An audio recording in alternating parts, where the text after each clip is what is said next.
Bonjour et bienvenue dans ce nouveau Ristretto, le podcast de l'agence Adverti. Tous les 15 jours, notre équipe vous propose une table ronde avec un concentré d'infos qui stimule votre créativité et offre une bonne dose d'astuces à actionner. Stratégie, réseaux sociaux, référencement, marketplace, analytics, tous nos sujets de prédilection sont passés au crible sous forme de retours d'expérience, de conseils et d'analyse des tendances. N'hésitez pas à vous abonner. Pour ma part, je m'appelle Emeline Foissé et je suis la cofondatrice de l'agence Adverti, une agence de communication spécialisée dans le web, basée dans la jolie ville de Troyes.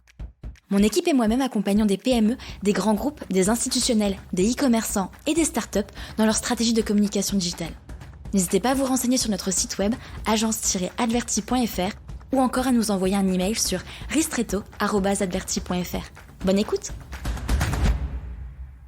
Bonjour à toutes et à tous. On est tout début 2024, alors on vous souhaite nos meilleurs vœux. Certains parlent de l'importance de faire des bilans. J'aimerais aujourd'hui qu'on se focalise plutôt sur l'avenir. 2023 s'est révélé être une année surprenante, avec entre autres l'arrivée fracassante de l'intelligence artificielle dans nos quotidiens, la réglementation sur le monde de l'influence qui en a surpris plus d'un, ou encore le changement du numéro 1 des outils d'analytics, GA4, qui a impacté des millions d'entreprises. Bref, après cette folle année, l'idée c'est d'émettre aujourd'hui nos hypothèses sur les tendances en communication digitale pour l'année 2024. On n'est pas voyante, il n'y a pas de Madame Irma autour de cette table, mais il y a quand même un certain nombre de choses qu'on peut supposer. Alors, à quoi peut-on s'attendre sur cette nouvelle année ? Quelles sont les tendances qui se profilent ? Pour une fois, pas vraiment de sommaire, le débat est simplement ouvert. Pour parler de tout ça, aujourd'hui, j'ai le plaisir et l'honneur d'être accompagnée de Charline Nate. Hello. Solène Lemoine. Hello. Toutes deux spécialistes community management et social media ads à l'agence, ainsi que Fanchon Urbès. Bonjour. Développeuse WordPress et Shopify. Je vous propose de commencer. Chonche, sur quoi mises-tu comme tendance qui va s'installer ou qui va prendre de l'ampleur en 2024 ? Oui, alors tu en parlais tout à l'heure, je pense que ça va être l'IA, vraiment, ça va s'intensifier. On voit que c'est déjà bien arrivé là sur fin 2023. Alors ce qui est marrant, c'est que l'IA existe depuis plusieurs années, mais avec l'arrivée de ChatGPT et surtout les performances de ChatGPT, on voit que ça s'est vraiment démocratisé.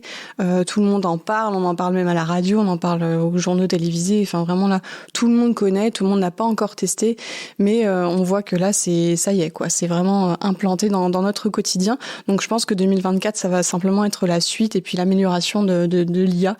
Et on va aussi, je pense, en entendre parler surtout en termes de politique, etc. Je pense qu'il va y avoir un petit peu des mesures qui vont être prises par rapport à tout ça parce que ça peut être un petit peu effrayant et il peut y avoir quelques débordements, effectivement, auquel on peut s'attendre. C'était surtout censé être un projet de fin 2023 sur lequel le gouvernement était censé, se prononcer, acter un certain nombre de choses. En effet, ce sera peut-être plutôt à l'agenda de 2024. Tu as parlé de ChatGPT, mais il y a aussi Midjourney, qui a connu une ascension folle lui aussi. Oui, tout à fait. Du coup, Midjourney, pour ceux qui ne savent pas forcément, c'est une IA de génération d'images, tout simplement. Donc, vous rentrez un prompt, comme dans ChatGPT, et puis l'idée, c'est de vous générer une image en fonction de votre prompt. Voilà. Et ça, on en a vu beaucoup cette année. C'est d'ailleurs assez impressionnant de voir certaines images générées par cet outil-là et qui a créé pas mal de débats parce que c'est vrai que ça devient compliqué pour certaines de démêler un peu le vrai du faux. Et c'est vrai que c'est une tendance qui a vraiment explosé cette année et qui était assez impressionnante, ouais. J'ai assisté à une conférence d'un spécialiste de l'intelligence artificielle côté image et lui disait que donc bien évidemment tout l'enjeu repose sur les prompts qui sont rédigés, mais par contre, ça lui prenait à peu près 30 minutes pour sortir une image exactement comme il l'avait en tête. Et pour lui, c'était un délai qui était tout à fait respectable parce qu'il n'avait absolument aucune compétence en graphisme. Donc forcément, quand tu écris tout simplement ce à quoi tu penses, ce que tu veux obtenir et que tu l'obtiens, c'est plutôt intéressant. Il y a aussi le côté intelligence artificielle qui s'est greffé dans l'ensemble des outils qu'on utilise au quotidien. Est-ce que vous avez quelques exemples à me citer ? Moi, de mon côté, sur WordPress, notamment avec Elementor, l'IA est complètement arrivée, ça, il n'y a pas de souci. On peut générer des titres, on peut générer du code CSS, on peut générer des images directement depuis Elementor. Alors, c'est la version pro, il faut payer un petit abonnement. Mais en tout cas, ça s'est bien implanté. Je sais aussi dans nos outils de mailing, Klaviyo, Sendinblue, Brevo, ou les générations d'objets, l'A/B testing, toutes ces choses-là utilisent aussi maintenant de l'IA. Change, est-ce que tu peux juste nous détailler sur WordPress, par exemple, t'as un titre, et donc du coup un espace qui est vide parce que t'as pas encore rédigé de titre, et là, Elementor comprend en fait de quoi parle ton site, c'est ça ? Alors en fait, tu lui mets quand même un petit prompt et du coup, il va te générer un titre en fonction de ton prompt. Tu as aussi d'autres options, typiquement, parfois esthétiquement, on a par exemple 4 colonnes qui sont l'une à côté de l'autre avec des textes, enfin des paragraphes. Il y a un paragraphe qui va être un petit peu trop long par rapport aux autres et du coup, c'est pas forcément équilibré esthétiquement. Elementor te permet aussi de venir raccourcir, enfin réécrire ton paragraphe avec l'IA de sorte à ce que du coup, ça s'équilibre visuellement. Donc il y a plein de petites choses comme ça. Ce que je disais tout à l'heure, le code CSS ou appliquer des effets sur des images qui sont pas forcément natives dans les paramètres d'Elementor. Voilà, donc on lui donne son prompt et en fait il va appliquer l'effet, enfin le code. Il va te donner le code à mettre pour que ton effet s'applique sur l'image. Il y a plein de petites choses comme ça qui sont intéressantes. Donc oui, ChatGPT, non seulement l'outil de chat que tout le monde peut connaître et tester, mais aussi son intégration qui se fait dans de nombreuses applications, dans de nombreux logiciels, comme WordPress, comme bien l'indiquait Change. Pour la partie intelligence artificielle, on peut également parler de Google qui est en train de peaufiner sa riposte à ChatGPT. Le développement avec toute sa mise à jour SGE, donc Search Generative Experience. Actuellement, c'est en test aux États-Unis, en Inde et au Japon, sauf erreur de ma part. C'est vraiment une modification donc de l'interface de Google qui va intégrer la partie générative, donc la partie intelligence artificielle, entre ses résultats publicitaires, donc les annonces Google Ads traditionnelles, textuelles que vous avez en haut de page, et la partie organique que vous allez retrouver donc plus bas pour cette fois. Là, vous allez avoir du texte donc généré par cette intelligence artificielle, mais des images que j'ai vues, ça a l'air d'aller encore plus loin, dans le sens où ils sont vraiment en train de repenser l'entièreté de la page de résultats de recherche, qu'on appelle aussi la SERP en marketing digital. Top, merci. Autre grande tendance sur 2024 sur laquelle on n'a pas vraiment de doute, le contenu vidéo. Oui, ça s'inscrit sur la durée, ça se confirme chaque année. Je pense qu'on peut retrouver des articles de blog type grande tendance 2018 et il y a la vidéo. Mais malgré tout, c'est quand même important d'insister dessus parce que là, on est quand même sur... chaque réseau social a vraiment pour objectif de pousser la vidéo. Donc, c'est vraiment un format sur lequel, si les entreprises hésitaient à miser, là, il y a vraiment plus de doute à avoir.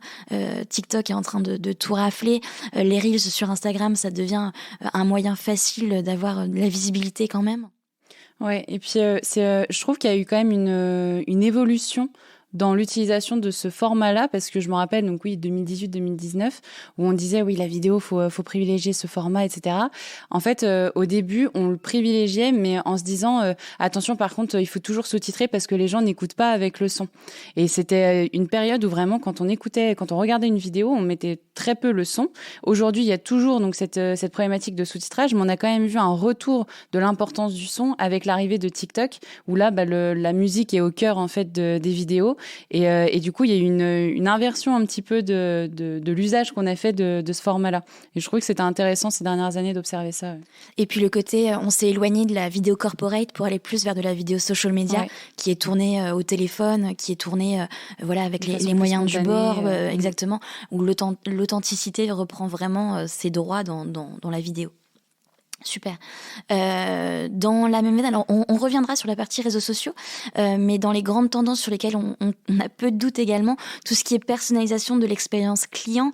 Alors là, on vous renvoie vers un podcast qu'on a tourné dédié au marketing automation, où là, on parle de scénarios qui encouragent la personnalisation de la prise de contact, à la personnalisation des produits qui vont s'afficher dans votre dans votre mail si vous êtes un e-commerçant.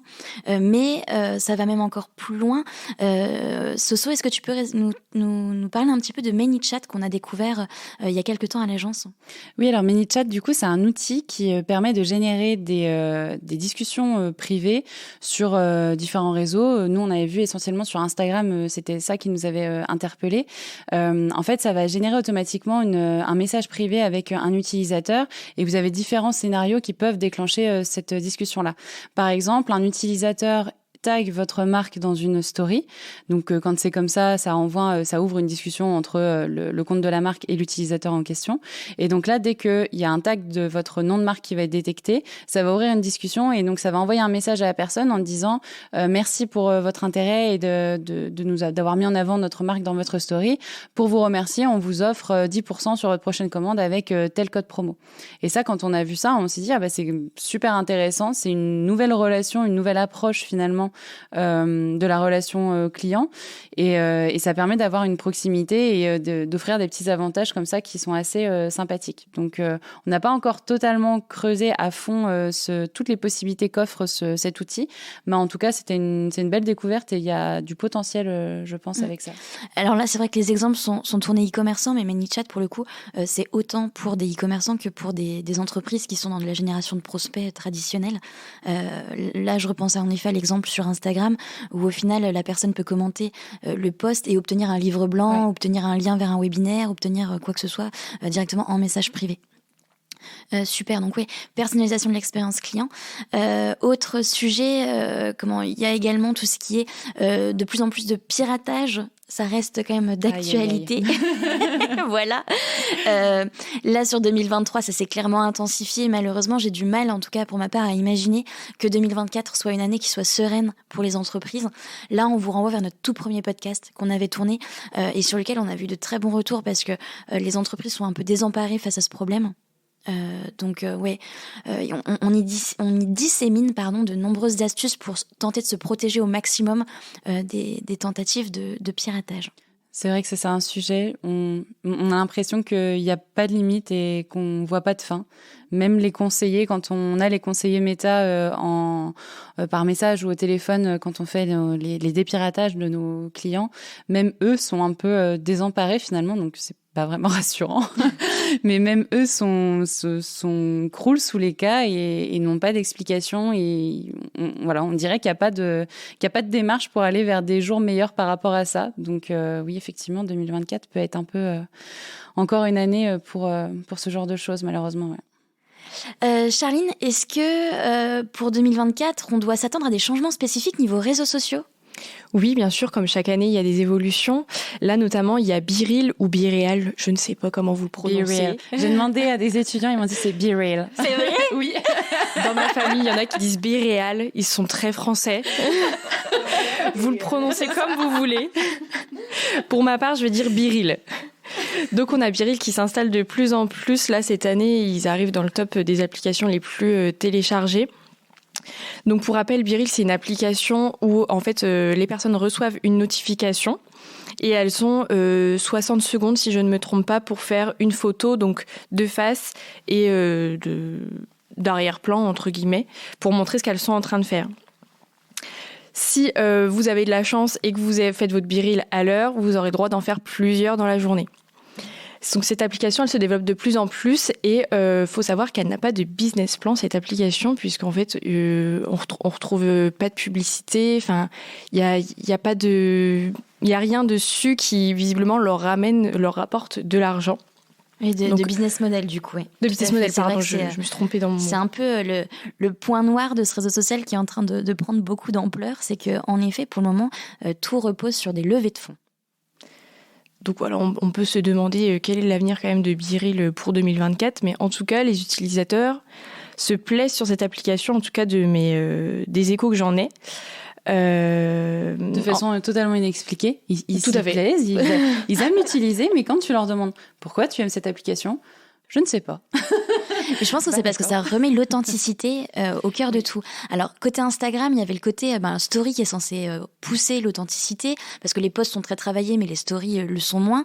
Mais malgré tout, on cherche le bon angle, on cherche la bonne info à relayer, le etc. Bon filtre. Là, BeReal, c'est vraiment, t'as une notif qui t'est envoyée et on te dit, là, c'est le moment de faire ton BeReal. T'as pas le temps de faire quoi que ce soit, en fait. T'as pas le temps d'une mise en scène, t'as pas le temps de réfléchir à quoi que ce soit. C'est ton instant présent que tu vas prendre en photo. Et je pense que inconsciemment, ce qui leur plaît, c'est le côté spontané de la chose, où là pour le coup on voit la vie réelle des gens prise sur le fait. TikTok, un zoom un peu dessus.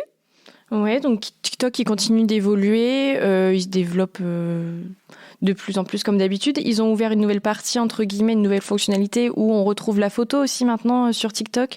Ils ont des évolutions qui tendent un peu vers Instagram, on va dire. Sans blague.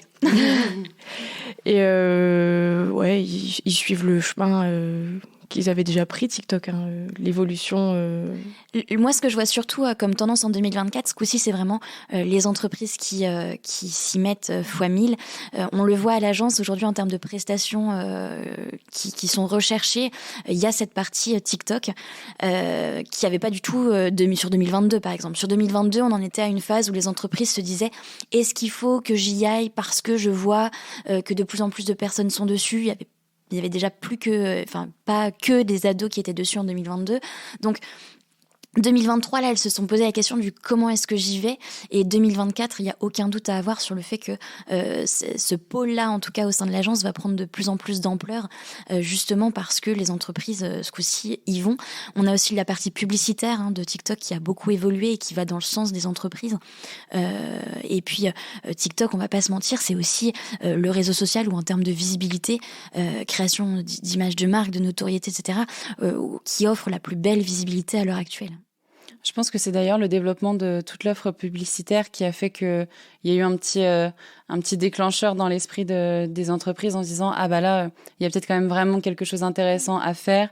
C'est pas juste un compte où on doit publier une vidéo par jour, chose qui est quand même très compliquée à faire. Il y a aussi d'autres opportunités publicitaires. Donc je pense que il y a eu un intérêt qui a été grandissant à partir du moment où l'offre publicitaire de TikTok s'est vraiment étoffée, quoi. Partie publicitaire, certes, mais aussi de manière générale, 2024 va être l'année de la recherche de l'engagement, surtout par rapport aux réseaux sociaux traditionnels. Je pense à Facebook, Instagram, LinkedIn, où là, on a des algos qui clairement favorisent l'engagement, mais en face, tu as quand même aussi une réalité qui est que ta visibilité est amoindrie sur ces plateformes. Donc en fait, viser l'engagement, c'est s'assurer d'une certaine diffusion derrière de vos publications.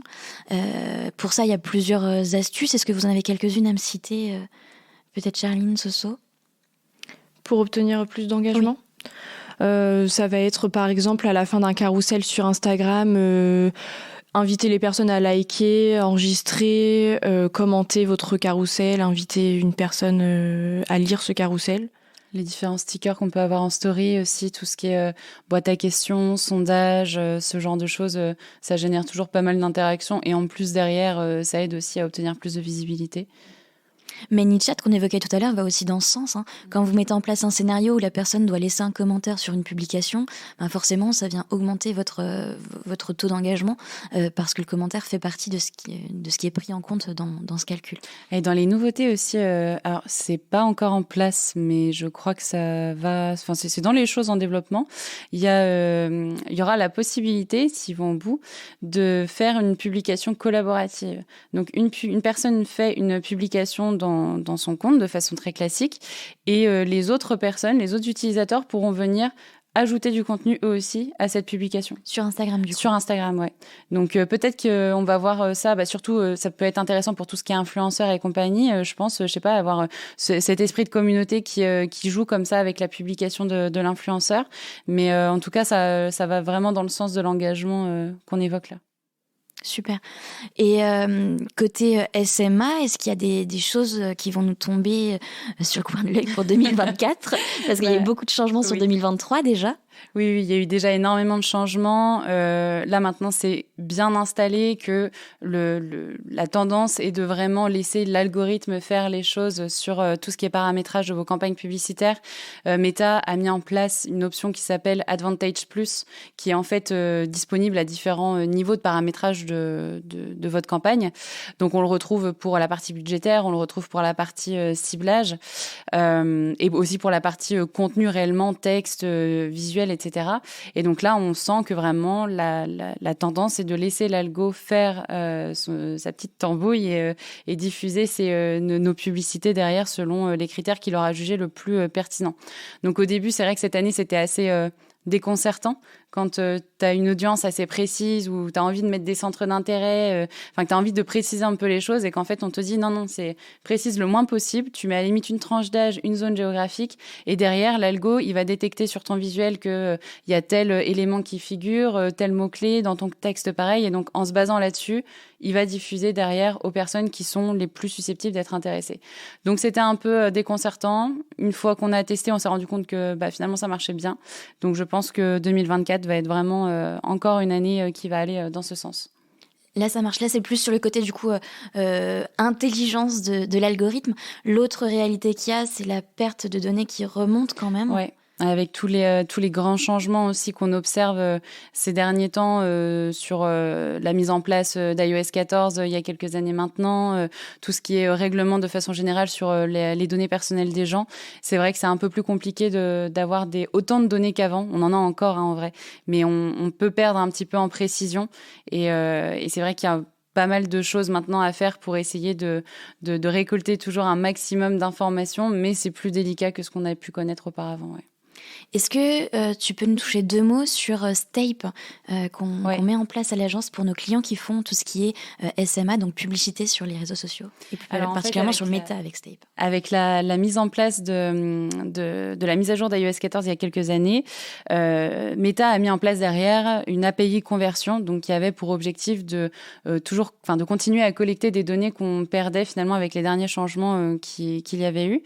Et il y a un outil qui s'appelle Stape qui permet d'installer, de faire toute cette configuration-là. Je vais essayer de vulgariser un maximum parce que c'est un peu technique.